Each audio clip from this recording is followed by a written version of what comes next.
Hello, everyone. Welcome to another edition of The Center Ring, also known as TCR, also known as your favorite esports podcast.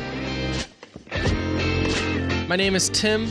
I'll be one of your hosts for this journey, this episode 42. Is that right? Is that what we agreed upon before the show? Yeah, I actually checked it this time so we don't accidentally label this the next episode that hasn't happened yet. It really confused a lot of people. A lot of people said it took them out of the episode that we mislabeled it. That voice you just heard, though, that will be my partner.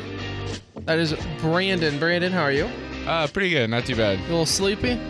I've done literally nothing but sit on the couch this morning, so I'm actually super relaxed and kind of tired right now. Well, there you go. Dog sitting will do that to you. But this is episode 42 of The Center Ring. You can follow the show along on our Twitter at The Center Ring. Go figure. I am at Pirate Mushroom. Brandon is at BrandInnyNew. Is that the first time? Like, how many times in the last 10 years is someone actually able to get a Twitter for the show they wanted?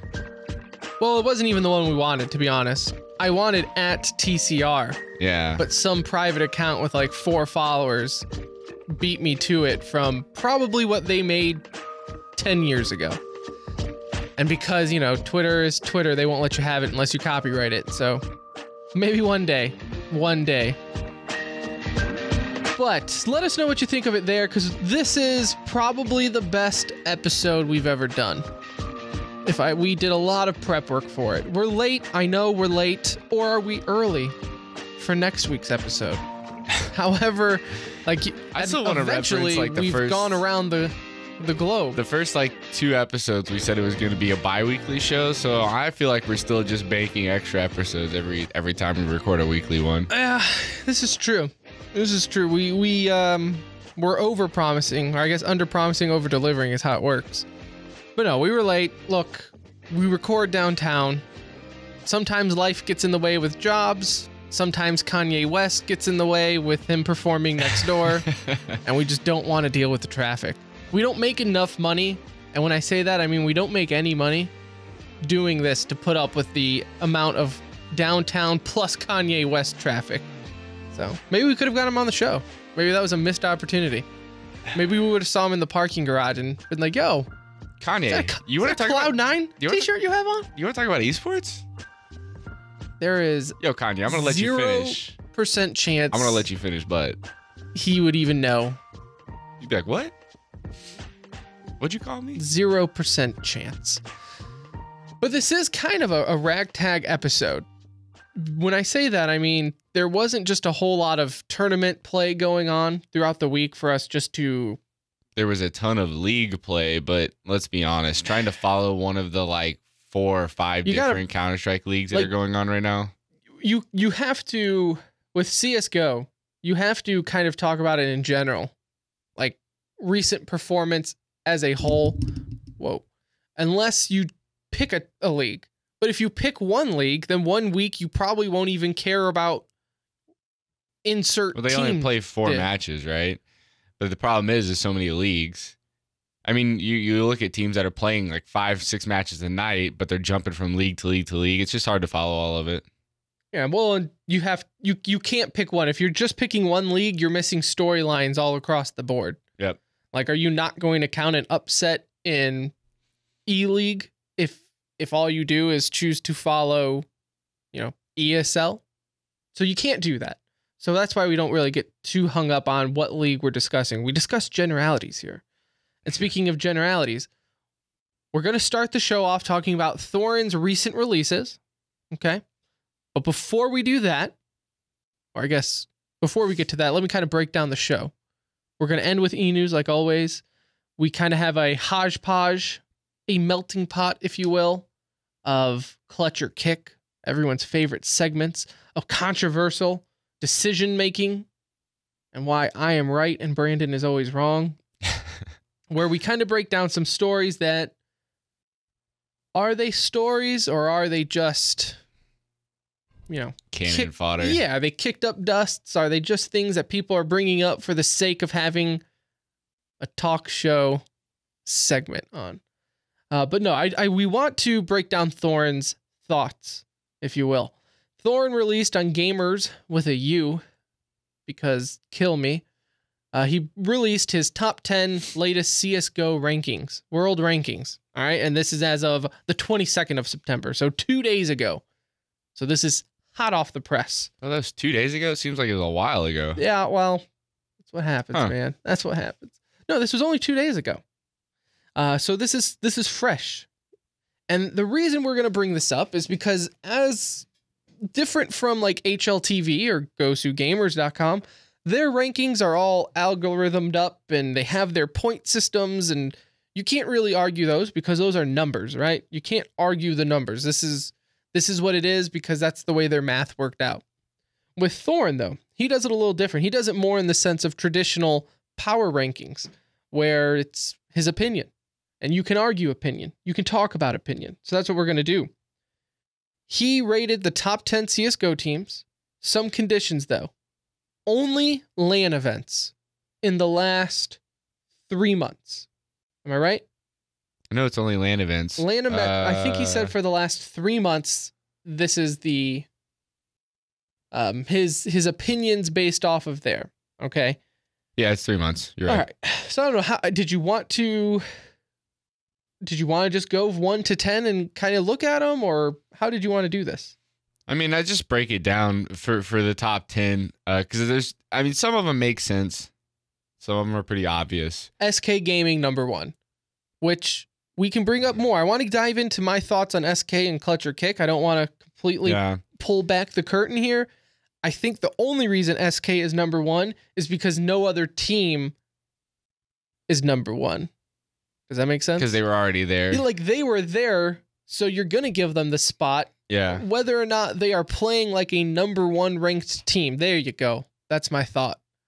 They're not playing like a number 1, but they are number 1 because no one else is good enough. Right. So they're there. They're there by default and for recent performances. But again, we'll dive a little further into that in the Clutch or Kick. This is where, apart from that, I think everything is kind of debatable, right? I would even say that one, to me personally, is debatable, but... So who else would you put at number 1? That's a good question. I don't think there's a team, like you said, I don't think there's a team that I would immediately put in there. Right. And that's why But the thing that drives me crazy is he says it's only offline events in the last 3 months. Which I don't think is, if you're going to do a true power ranking, that's not the way to do it. If you want to look at last 3 months, that's totally makes sense.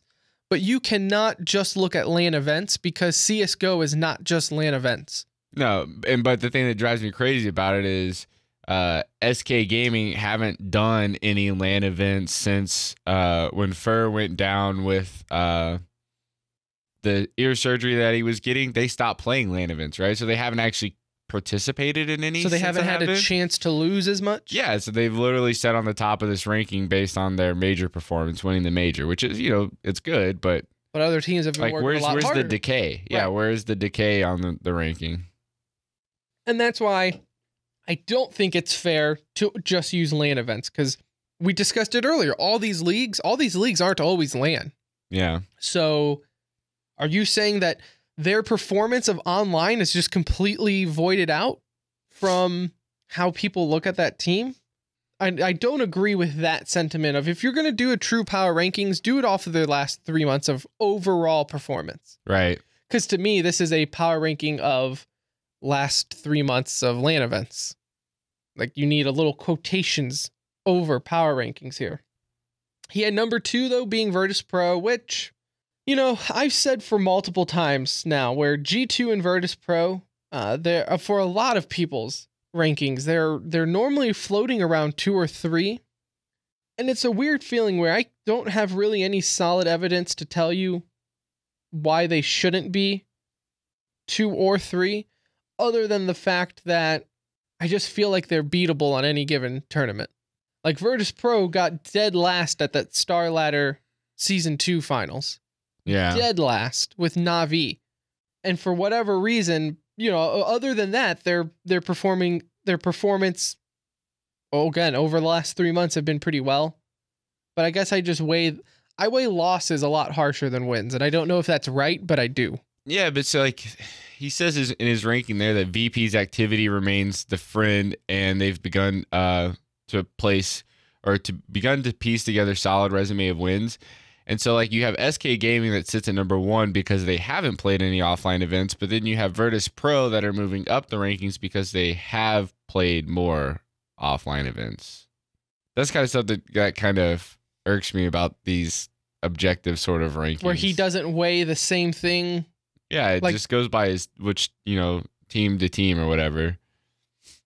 Where if you look at Virtus Pro, that's 1, 2, 3, 4, 5, 6 LAN events in the last 3 months compared to the 2 that he has up there for SK. So you would think that would weigh some significance.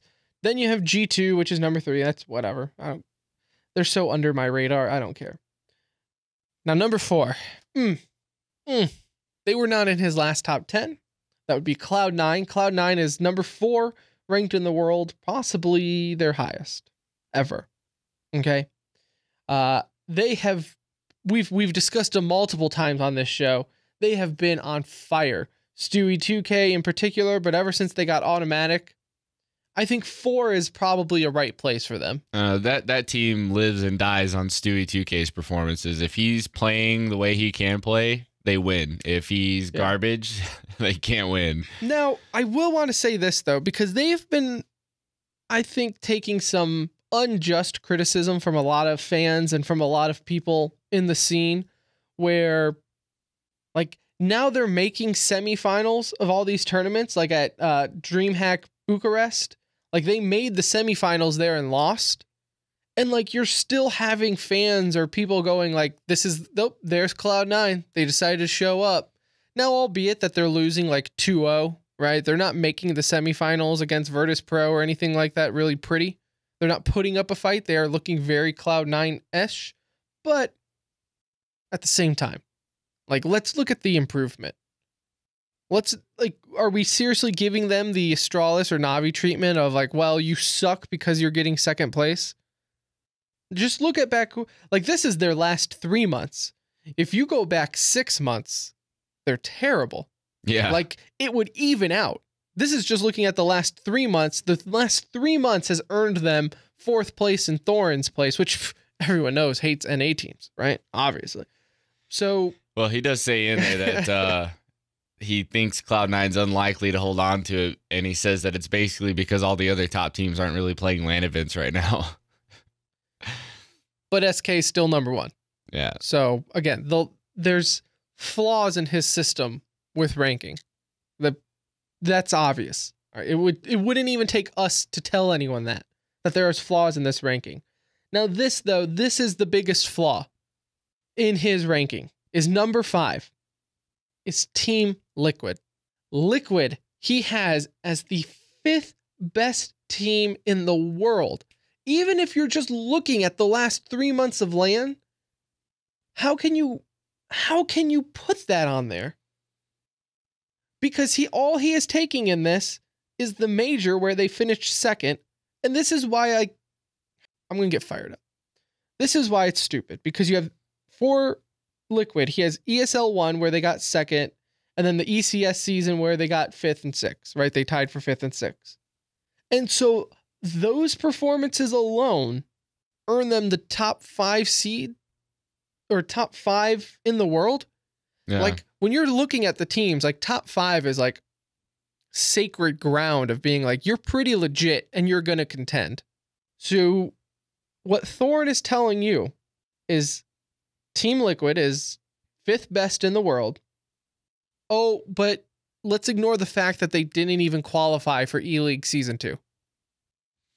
Well, he qualifies his ranking by saying even though they lost Simple, the 4 players did earn those placings or whatever it is. But I don't know how you can look at a player leaving and say, I mean, it could be more objective if you do it this way, but I don't know how you can look at a player like Simple that you know is so good, you know was carrying a lot of the load for opping and everything with that team. Well, look at how he can leave and you say, it didn't really affect their rankings because all the other players were there. Like, well, it does look at in affect it. between MLG and the ESL 1 major. How did Liquid do in between MLG where they had Simple and in between the time where they didn't have him and then he came back to play at the next major? Right. Both times they shot up in the rankings when they had Simple.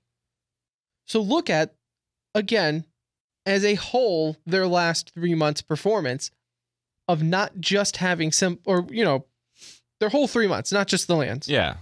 They're not a top 5 team at all. Arguably not even top 10. For me, it's hard to press to get a team that's not even qualifying for E-League and they're really not playing well with Pimp in the lineup or anything like that. They're even falling down the rankings for HLTV. But we're going to get more into I feel like where there's a lot of contradictions in these rankings, which when we'll get to number 8, which is Na'Vi, because that's another one that they're going to go hand in hand. You have 6, which is Nip. Oh, okay. Whatever. Well, he qualifies that one by saying their recent win at had a sub. Yeah, at Star Ladder didn't really count because they were using a stand-in. But 4 of the guys. Yeah, before the guys were there, 4 of the guys are on there. Yeah. So why doesn't that count? Again, I feel a little bit of hypocritical. Like, they had a stand-in for 1 tournament. 4 of the other guys were there. You put Liquid at 5th place. Yeah. For the same exact reason, you just discounted Liquid getting to 5th place and saying, well, 4 of the guys still earned it. So therefore, those are positive points to them. But because only 4 of the guys from NIP were there, it's negative points to them. Makes no sense. Team Dignitas, who actually have been playing pretty well. I bet you Cajun B probably appreciates that trade now going off of Astralis, who is just not playing well at all. Still, it's very weird to see him in a Dignitas jersey. And then Na'Vi, this is the one during the pre-show meeting that you said you were actually having somewhat of a difficulty with, was Na'Vi. Yeah. I mean, again, it goes back to the player. I mean, you would... you add Simple and it doesn't change anything. He does take into account, he says they finished last at Star Series. So I'm just going to quote the first 2 lines. It says, the new Na'Vi with Superstar Simple in tow accomplished nothing at Star Series, finishing in last place. So this is a LAN event that's happened within the 3 months with this lineup. As a result, going back to the quote, as a result, they rely still upon the placings of the old lineup. So you're saying this LAN event happened, but they finished last. So now we're going to just look at their previous rankings? I don't know. They're ranked number 8, which is not great. No. I mean, you would think Na'Vi would be higher. In your head, right? Reputation withstanding, you would think Na'Vi would be ranked higher. But you would also think that Na'Vis would perform better. Yeah, they've been playing like hot garbage. Yeah, they have not been playing well. I'm not saying that Na'Vi should be in the top 3 because ever since they acquired Simple, there's obviously been a little learning curve, especially with trying to figure out who's going to be the main opera on the team. Yeah. But still. I mean, even says in here, with no best of 3 wins over a top 10 ranked team, they've taken a map from NIP. That's it. But they're still ranked top 10. Like, they haven't beaten a top 10 team, but they're still in it. Interesting. But it's because he only looks at the LAN performances. Yeah. That's why. He's only looking at LAN performances where, I guess for them, it's weird that for them and for Virtus Pro, he just completely ignores the last place finishes. Like, that's not telling at all. That the fact that when it came to a tournament with international players and everything in there, that, like, how are you going to discount those losses, but yet prop up when they beat Cloud9 in the semifinals? Right. It's weird to me. I don't know. And then you had Envious as 9 and Heroic as 10th, which is former SK. So those, whatever. Envious has been playing okay, still pretty much a hot mess with that team. How Happy is still on that team. Like, wasn't he supposed to be out of that team in March? Like, They got wasn't rid of that somebody else, but I can't remember who off the top of my head. that's right when the now. rumors started. Well, they got bodies was the thing, and so that's kind of where that started. So the reason we start the show off with Thorin's rankings is because they will get brought up a lot during Clutch or Kick. I preface with, I'm not arguing his rankings. That's the beauty of it, is that they're his rankings. I just think that there are flaws in the way he came up with the ideas. Right. Or maybe he didn't, he only wrote a few sentences for his reasoning. Maybe there was more to his reasonings on why some of these go, but let me tell you what. Liquid is not 5th best in the world. You don't think so? I don't think they're top 10 right now.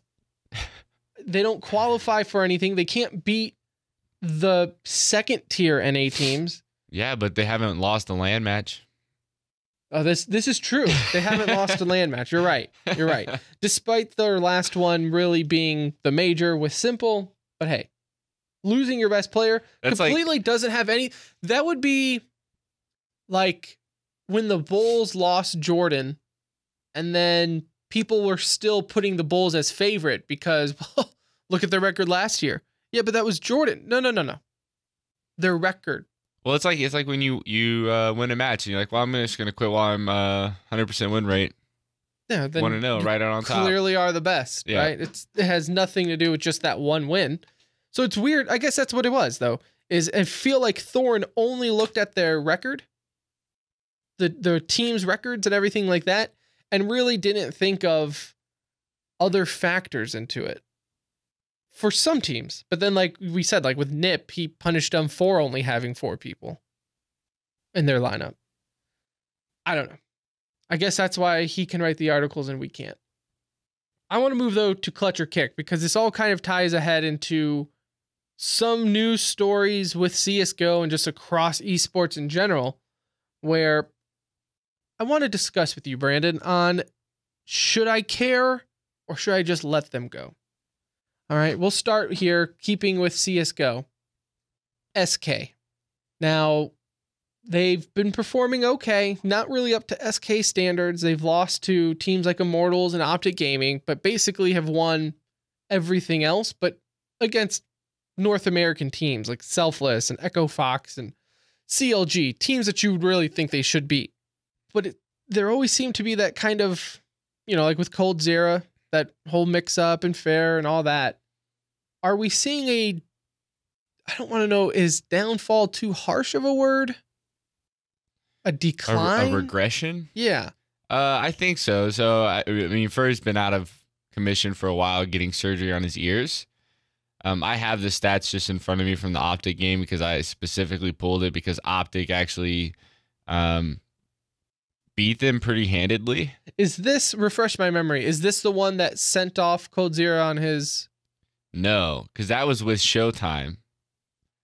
This is with Optics, or I'm sorry, SK Gaming's full lineup. Fur was back. Showtime was back. This was okay. So this was after all that, though. This after all that. This okay. is a very recent. I believe it was. It was at the iBuyPower Invitational that Optic beat SK Gaming. They beat him 2-1 on Cobblestone, and they took him on Cobblestone and overpassed. Fur actually was the worst player, went -11 on the team, but you also have guys like Cold Zera going -6, which is kind of odd considering he's supposed to be the hard carry killer. The thing that I find interesting about all of it is that SK has always been kind of a very tactical team, right? Like they've always, so you wouldn't think them missing, like Fur missing time would be a huge effect on the tactical they're all part very of it. Skillful, but you are right. It's always been more about their executes and stuff like that. And on the other hand, you've got Optic, which has recently added Tarek that beat him. And I don't know, honestly, I don't know if this is like SK being bad or Optic getting better, right? Because Optic has gone on since then till they've only dropped, since they won that match, they dropped a match against Immortals also at iBuyPower, but then turned around and beat Immortals for ESL 1 New York qualifier. They've beat Echo Fox twice, Selfless twice. So they've gone on and won a bunch of games in a row. So I don't know if it was SK regressing or Optic playing better, right?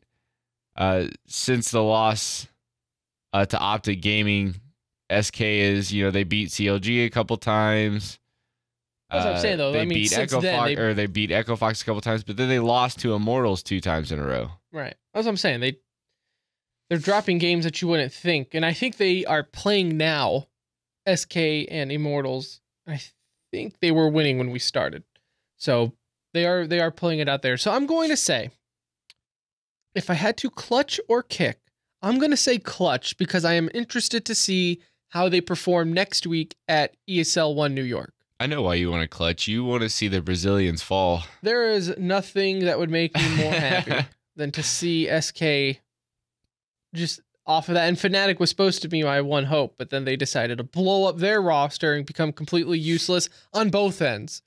Both Godsend and Godsend Fnatic is climbing the rankings a little bit. Oh, not like Fnatic, though. Old Fnatic. Well, yeah, they're definitely. And you know what? So I was thinking, that was like the Beatles, and then you just told me,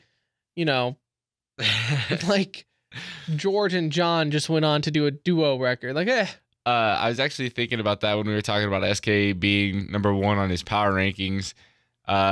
Because of SK's dominance and because of Fnatic's dominance at the beginning of the year, I think that's why I couldn't pick a team that I would be like, oh yeah, definitely legit number 1, is because those two teams were so dominant in those little couple months that they were, that no other team has really compared to it since. No, and we'll talk about ESL 1 New York, obviously, after it happens. We'll do a recap episode. But, I mean, just there looking at it, you'll have SK facing off against G2 Liquid, who's apparently a top 5 team, and this is a LAN event, so obviously they're going to be a top 5 team performing there, right? Virtus Pro, Na'Vi, Fnatic. That's, cash their check in on that one, I hope, because the new Fnatic roster probably would not have been invited. And then Astralis, and then one more. Astralis actually qualified, so that's why they're there. And then we're still waiting on the NA qualifier, which, by the way, if you can find out when that's happening, let me know, because it's nowhere on the internet. But that's either going to be TSM, Cloud9, or Optic. So you're going to probably see a toss-up between C9 and Optic, who have been trading hits lately. So that will be a good tournament, though, for SK to test out, how that's going. It will also be a good one just for Na'Vi, too. Seeing how that goes. I guess overall, New York will be really good, really, now that I'm looking at it, now that I'm thinking about it out loud. There'll be a lot of the first time in a while where teams will be able to test out their rosters in a LAN event with everyone there, and it's not a giant thing. They're also doing the Swiss style. It's not groups. I like the Swiss style. I don't really know what it is. I know it's one big group. Isn't it kind of like the World points Cup based, round robin? Yeah, it's kind of round robin, and I don't know. It's harder to keep track of, that's for sure. But I think it's more fair for the teams that are playing. Yeah, I like that too. What else? I guess that was. So what did we decide? We're clutching it. I want to clutch SK too, because I want to see what Thorin's power rankings are going to be next month after a LAN event. All right, what else do you have for this? Because I have a handful. Speaking of kind of rules and admin, so just in the back of your head, have remember all of the situations we've had with admins making rulings and stuff like that. In a recent DreamHack Bucharest during Hearthstone, Stan Sifka, a Hearthstone player that actually went on to eventually finish, I believe it was second at DreamHack Bucharest. The format that they were playing in, you have to provide your decks ahead of time to the admin. The admin is supposed to check your deck to make sure that what you have listed in your deck is what you're actually playing with in the game. I guess this particular person wasn't able to log in. His name is spelled Hoej, Hoej, I guess. He wasn't able to log into his account, so he didn't have the deck pre-built. They used someone else's account. He went in through and built it. The admin was supposed to go back and check. Either way, he actually had put in a card that wasn't on his deck list. They played through the whole game. Nobody noticed. Afterwards, I believe it was someone on stream pointed out the fact that that wasn't on his deck list. The deck lists were published. The admin basically just gave him a loss. Said after the win gave the Hoj guy a loss. He ended up losing 3-2. So one of those 3 losses was that match point loss that he was given. And then Stan Cifka came on Reddit afterwards and said that he told the admin not to do that and he didn't want to give him a loss. That he would have rather just replayed it. And I think that would have been the more fair thing to do, right? Yeah, it would have been the more fair thing to do. But when you've got admins that are constantly being crucified for not following the letter of the rule. So there's a lot of layers to this. So this happened actually one time in golf, in professional golf, where you are not allowed to, like when you're not allowed, if you're dropping the ball, right? You can't move the ball a little bit and then hit it. You got to hit it where it lies, right? Yeah. Well, one time, I think it was on Twitter, where the viewer on TV saw that this player nudged the ball a little bit before he took his shot and tweeted the officials, or however, I don't remember the story exactly, but you get the idea. The official saw the tweet and was like, oh, well, hold up, we need to review this. Turns out he did move it and everything there. So the officials actually missed it, and then it wasn't until retrospect with help from viewers, very similar to this. Yeah. I have the feeling, this is my feeling, that if the official doesn't see it and a viewer does later on, that's game, right? You shouldn't. It's happened. It's you been shouldn't played. be punished. You shouldn't be punished because it's done. It's you as an official or an admin. It's your job to make sure that game at hand is played properly and fairly. And it wasn't like, did he purposely put this card in there that he didn't pre-register, like maliciously? Like, was it? Well, Stan Cifka said he believed it was just an accident since he was building the deck on the fly. And to be fair, the card for Hearthstone players, Tunnel Trog and Face Shaman, is pretty much an auto include in most of the decks. But for whatever reason, he didn't include it in his deck. He was probably doing a lot of autopiloting and just put it in there on accident. Stan Cifka said he didn't feel like it was any kind of malicious, like it didn't intentional throw off his strategy to it. But he said it. He said that if the card hadn't been played, it wouldn't have been a big deal. But he actually had it on turn 1 when you're supposed to play it and played it, so it obviously had an effect on the game, right. You know.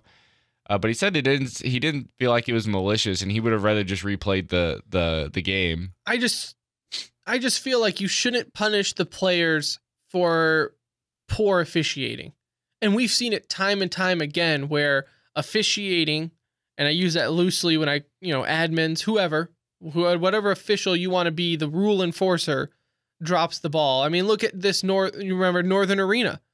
Right. It was, what match was it? Cloud9 and Immortals, where Zeus played without his headphone on. Oh, and I was reading about Echo Fox doing it too. Okay, well, I don't remember. But they were told like they didn't have to wear them or something like that. Right, but it was a huge deal, and then one of the players said it, and then the officials get involved, and if it happens, it happens. Like, I understand, like, if they're hacking or something, and you find out later on, and you need to punish that. But when it comes just to officiating's missing something, or just not knowing their own rules to enforce it, well, then you need to punish the official, not the players, not in this case, where the game was already played. Right. Like, it was already done and moved on with. For you to retro do that, I'm not cool with that. I'm going to say the story needs to be clutched for an example of all future tournament in Hearthstone or anything. Just train your officials. Don't get some volunteer or some dude that you know. Just train them and let them know, like, look, double check this. Yeah, I'll say clutch, but I want to say it's clutch because it was an example of an admin following the letter of the law. And even though the thing that actually kind of irked me the most about it was that Stan Cifka, the guy that benefited from it, later went on Reddit and complained about it. Like, I wouldn't have done this. And it's like, as somebody that was like following it and has been an official in ice hockey, why you feel the need to go back and publicly shame the admin for following the rules? No, I mean, they are just shut up and just let it go. go on. So anyway, I agree with that. So I have one thing here then. I have a handful of other things. This, though, I'm more so curious just to have a discussion on. Okay. So Activision, right? Call of Duty. Their newest one's coming out, Infinity War, and it's also coming with it, the Modern Warfare Remastered Edition, right? Modern Warfare, everyone loved that game. And I've never really I've never seen anyone bring this up, so I'm just curious on what your feelings is, because this comes out November 4th, so in about a month and a half-ish. How is that going to affect their esports landscape? Because Call of Duty's is we don't follow it as hard, but it's a popular esport in that community. They just had their big world tournament. It pulled in great numbers. But here you have the interesting factor where a company is releasing two very popular titles. You have the new Call of Duty, which always does well, but you're also releasing the fan favorite remastered. And as long as you don't F it up with craziness, as long as you just actually remaster the game, it shouldn't be much of a difference. Yeah. So you're really releasing your own competition at once. Is that going to have an effect at all on their landscape? I don't think it will, because that entire esports landscape is driven by Activision. Activision is the only one that really puts on tournaments for Call of Duty, or at least high-profile tournaments, and they're the ones that drive all of the league play and the big tournaments and the big prize pools. So I think as long as Activision doesn't make a tournament for Modern Warfare, yeah, but they're gonna have to. I don't know. I mean, you might see like exhibition games or something. Like, but you think it might be more of a... Yeah, but I don't think Activision's going to be dumb enough to... But what if, in this world, though, in my scenario, like, imagine if one of the pro teams ditch Infinity War and goes to Modern Warfare because they like the more, traditional weapons. I don't think they will, because there's no money in it. There's no... The high-profile tournament is going to be whichever one Activision makes it, right? So I assume they're going to make it the newer release. I could see people playing it and pro teams playing it, but I just don't think they're going to walk away from Infinity War if that's where the $1 million prize pool or where Activision forces them to go, I guess, is making it in the spotlight. I don't think you're going to have a situation like you do, say, Smash Brothers, that has like 3 different games that are constantly being run tournaments on. So you don't think the fan base will be split? No, I don't think it will. I think it's... I mean, that's a very... we've played Call of Duty, right? Every year a new one comes out, and every year everyone went out and got the new one. No, yeah. Same thing like NHL. Every year people go out and buy the new one. They complain about certain features, but they always go out and buy the new one. Why don't we compromise and let Infinity Wars be the PS4 tournament and Modern Warfare get on PC? There you go. How about we do that, Activision? How about you embrace the PC master race? It's much better, much more intriguing. So you're saying kick? Yeah. If I'm guessing. Okay. Yeah. Okay. I don't really have an opinion. I was just more so curious on yours. One thing here, and you'll appreciate this one here. DreamHack Bucharest, the crowd sign controversy. Have you seen this? I haven't. Lay it on me. No, you haven't? I haven't. I feel like I missed a big one. So apparently, just in general, the crowd at the latest DreamHack was awful. Like, just really bad. And really? I'm not saying like size-wise, behavior-wise. Like, the behavior of the crowd was bad. And even to a point where Sadakis was saying like they should be embarrassed and he's ashamed because he really liked the country or whatnot. So apparently the crowd was really bad, really immature, which, go figure, an esports crowd is immature. Like, we've said it before that it's basically, if you ever wanted to see a live reenactment of Twitch chat, go to an esports event. I felt like a dad, like a geriatric get off my, like Clint East. I felt like Clint Eastwood does with politics. When we were in Columbus, I literally turned around and had to scare the living hell out of a kid because he was just being so obnoxious. Just stop. Well, apparently it was so bad at this one, they had to tweet about it. So I'm assuming it must have been worse than MLG Columbus. Wait, who tweeted? DreamHack was tweeting? Sadakis tweeted. Okay. Yeah, like the hosts, or not the hosts, but the commentators, whatever. Analysts. There you go. One of the issues, though, that really dived into this were the signs that people were holding up. So, and we hate those in general. We've always said it that they're stupid, and I don't know why they even allow them. They're stupid Twitch memes and not creative in any way. Well, in this one, so it was Cloud9 versus Virtus Pro, and people on the Virtus Pro side were holding up signs, and whether or not it was to be jokingly, feeding correct intel or incorrect intel, I don't care. I don't care if they were being incorrect, because either way, if a player sees it, it's going to affect them. They were on their signs. It said they're going B, they're going A. So it was like their signs were feeding intel to Virtus Pro. That's so stupid. Now, I don't believe there was any follow-up on, Virtus Pro never said anything about it. I don't think they saw it, right? I'm not saying it had any impact on the game. But I'm just saying at that point, because it was clear as day, everybody saw it on the stream. And even the Sadicus, I think, was mentioning something about it in the live stream, saying oh, I hope he's kidding. I hope that sign is not real. At that point, man, DreamHack needs to go down there and just be give us your sign. No, we're not having this. Yeah, I agree. To me, it is the same as having a laser pointer and shining it in someone's eyes at a sporting event. The crowd, you can affect the game with your noise, with your cheering, or anything like that. But don't do that. You're ruining everyone's fun. It only takes one idiot to ruin everyone's fun. And even though I'm not a fan of signs and I think they're stupid and not that funny, I appreciate you having the freedom to do this. But if you're going to sit there and post up saying oh, they're going A or going B, bomb at A, bomb at B, that's not cool. On I think it was eco and things like that. It would be feeding Virtus Pro information on where Cloud9 was going. So my question for you on clutch or kick, are we going to see this affect how other events treat the signs? Are we going to kick? No, we're not. Clutch, should we? Absolutely. Stop handing out blank signs to these kids that are 12 years old. I agree. I don't think it's going to change anything because I don't think tournament organizers think about that stuff for more than 2 minutes. Yeah, they don't care. They got your money and whatever. They don't care about any integrity of the game. And don't make them tell you that they do, because they definitely don't. But I agree. I don't think we're going to see any change, but I would love to see them stop handing signs off. I mean, think about it. You're handing signs off to the same kids that are just obnoxious and yell online. Yeah.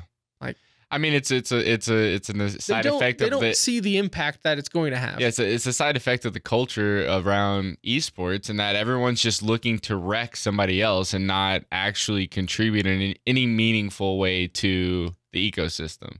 I can guarantee you the kid that's holding that sign, if you went up and said, "Hey, who's your favorite person in esports?" You know what they'd say? Thorin. Guarantee you. Yeah, I'm sure. I just don't agree with. I don't agree with the signs, and especially in that sense, man, at that point, you just got to be the bigger man as the tournament organizer and just trash them. We kind of already discussed this next one, though. Liquid failing to qualify for E-League Season 2. I think we can put that one to bed. I think we discussed that pretty well. They're completely out of it? They won't. No, they're not Virtus Pro level, all right? They don't get those last chance tournaments and pre-qualifiers, okay? If it was Virtus Pro, sure, maybe we'll find a way to get you back in the league. Liquid doesn't have that treatment yet. So they're not in Season 2 at all. So you won't see them. Sorry, buddy. We'll discuss more of E-League though coming up, because their groups were announced. We'll touch on that in E-News and we'll break it down later, but actually, I kind of want to bring one up. So you kind of mentioned it right there. So flip side, this is kind of a spur of the moment culture kick. I'm going off the cuff here. Flip side, as of 2 days ago, was 0-10 in the EPL. 0-10. Clutch or kick, they get the same last chance qualifier, best of 3 fan vote qualifier that Virtus Pro did to stay in the Pro League. That's good. There's no way. There's no way that Flipside's going to get the same treatment that Virtus Premier did. Let's talk about that for a second. Oh, I can't wait. I can't negative wait. 82 round differential. I can't wait to see what happens, though, because you know it's going to get brought up. Yeah. You know it's going to get brought up of like, so what? They're just done? Like, they don't get it. They don't get all of the... They don't get a third chance to sit in that league. My last clutch or kick, again, I really have nothing to go on this. I'm more so just curious on everyone's opinions. So let me know at the center ring on Twitter. E-League's rating. So, you know, E-League has been coming back slowly on TV, right? With these hour-long kind of preview specials. Yep. On Friday nights. And they're doing really well. Like they're pulling in 200, 300,000 viewers and everyone's like, wow, this is great. Okay, take it with, you know, grain of salt. It's hour-long specials, not 4-hour-long specials like a match can be. So that could play into part there. My concern with this, though, is that people are judging it so hard on ratings to where even if it gets pulled or not get pulled, however you want to do it, I'm worried on how people are going to view E-League as a success. Like if it doesn't get good enough ratings and they do decide to pull it after season 2, right? Like from TV, which I don't think they will because they're doing Overwatch on TV.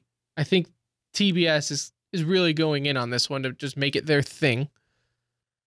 I don't really know if there's a clutch or kick to this. I guess I'm just, if they get canceled or lower viewership, is that what makes it a success? No, I think if it gets taken off of television, it doesn't really mean anything, honestly.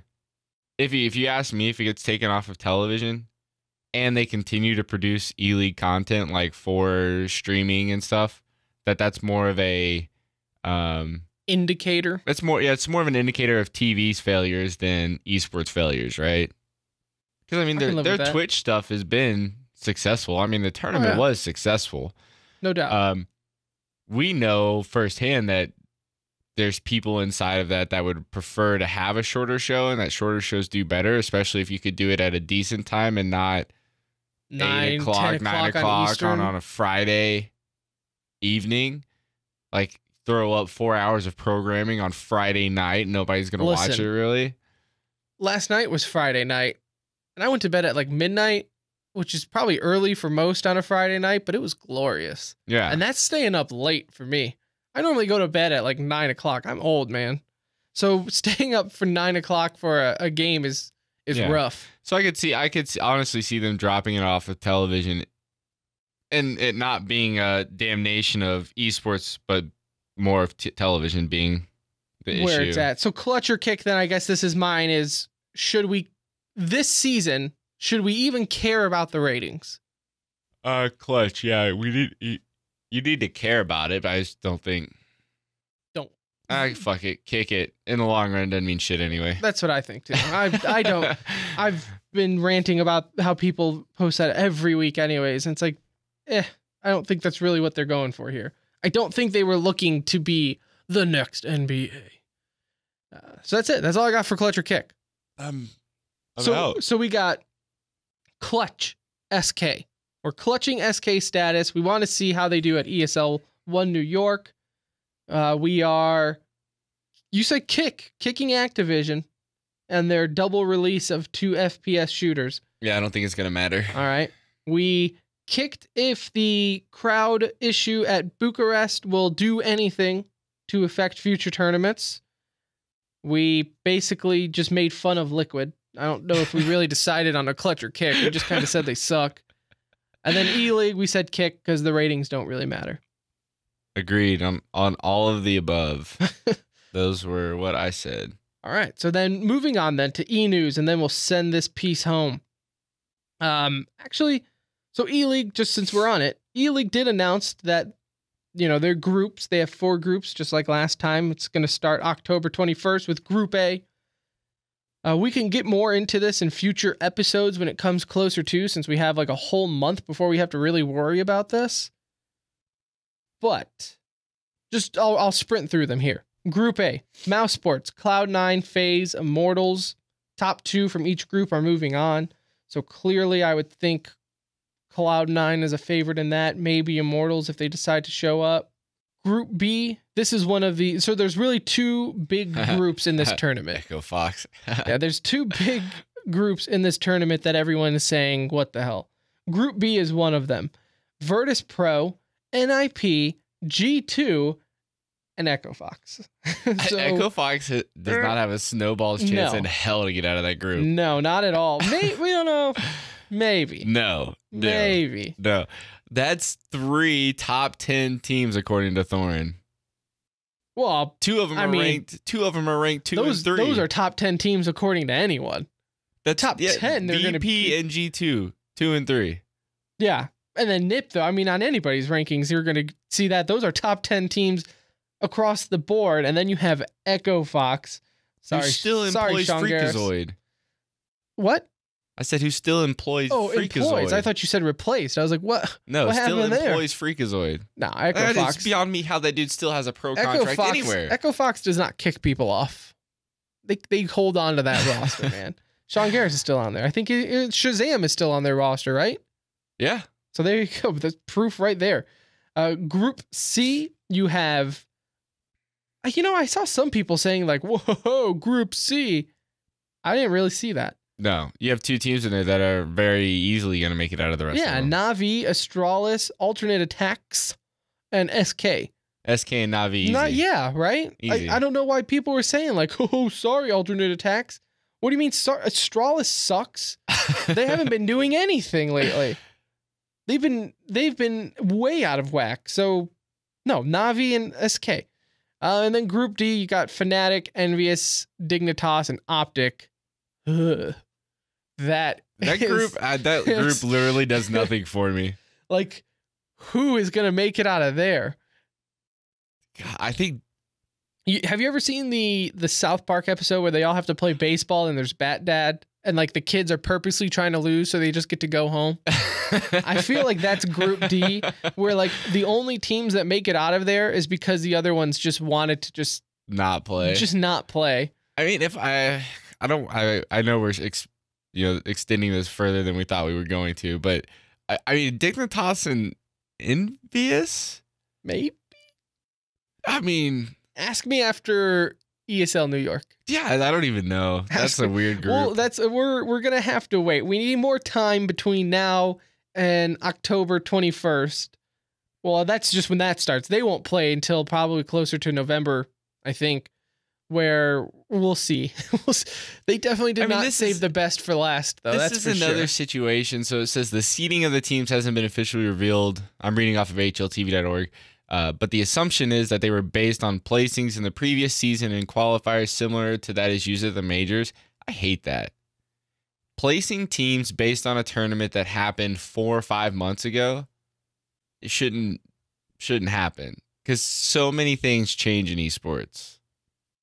I'd rather see random. I was going to say, I think I prefer random, but then you get the off chance that the best teams get all in one group, which I don't really care after that either. I mean, that's kind of the point of group play. If you really are worried about the best teams not making it out, then just do a giant round robin or Swiss style tournament, right? Yeah. Just ditch groups in general and then be done with it. But now with that many teams, it could take a while, but you'll see. How does the World Cup of soccer do it? I think theirs is random. I couldn't tell you. Possibly. I mean, I only produce a soccer show. I don't even watch the World Cup when USA is playing, which I think is the only time anyone in the USA watches the World Cup. Yeah, I don't know. I only produce an actual soccer show on the radio, so yeah, that's your domain, how would I ever know that? My other contribution to E-News, and you actually brought this up to us in the week. I'm going to tell the listeners now, keep an eye on Battle Right. Look on Twitch. It's on Steam right now for like $17. 10% off on Steam. It's $18, I think. $17.99. Yeah. Keep an eye on that game.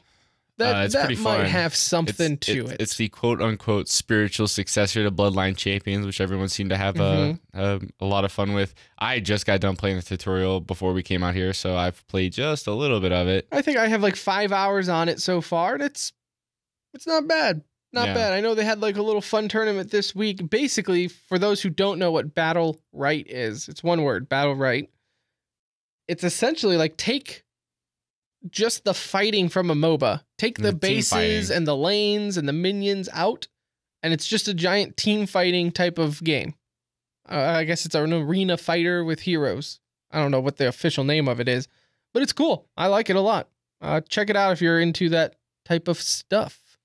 My only contribution to E-News outside of that is actually Masters of Bacon tournament for Battle Right is set to begin. It's a EU tournament with a crowd-funded prize pool. You can go to mastersofbacon.com for more information. It's supposed to begin. The main event will start November 4th. Qualifiers will be every Sunday, starting from the 25th of September, which is tomorrow.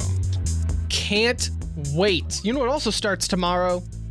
The Overwatch Open for the NA style of the bracket. You got them coming up this weekend.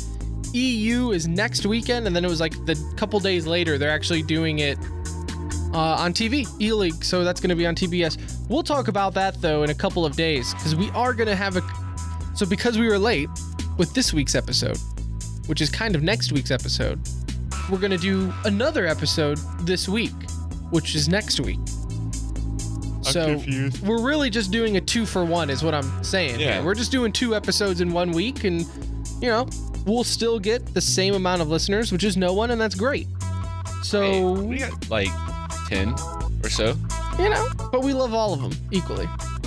But some more. We don't have favorites. No. How about if you share us on Twitter at The Center Ring? Tell all your friends about us. We'll love you more. Yeah, you could be our favorite. That is episode 42. If the outro music didn't let you know that we're done. I hope you enjoyed the show. I know we loved doing it. Let us know again on Twitter at The Center Ring. I'm at Pirate Mushroom. Brandon is at BrandAnyNew. Let us know what you think. How did you fare on our clutch or kick decisions? Do you think we were wrong? Do you think Brandon was wrong? I'm never wrong. On a few things, you know? Let us know. At The Center Ring, or let us know on our website, tcr.gg, where you can find all the old episodes, very out-of-date episodes on YouTube. There's a little contact thingy there. You can send us an email if you're into that. If not, we will be back next week, which is in like 5 days or so. We'll record probably Tuesday for episode 43, where we will break down the NA Overwatch, maybe some ESL 1 New York preview, like an actual preview. And yeah, that's all I got. Thank you for listening again to The Center Ring, and we'll talk to you next time.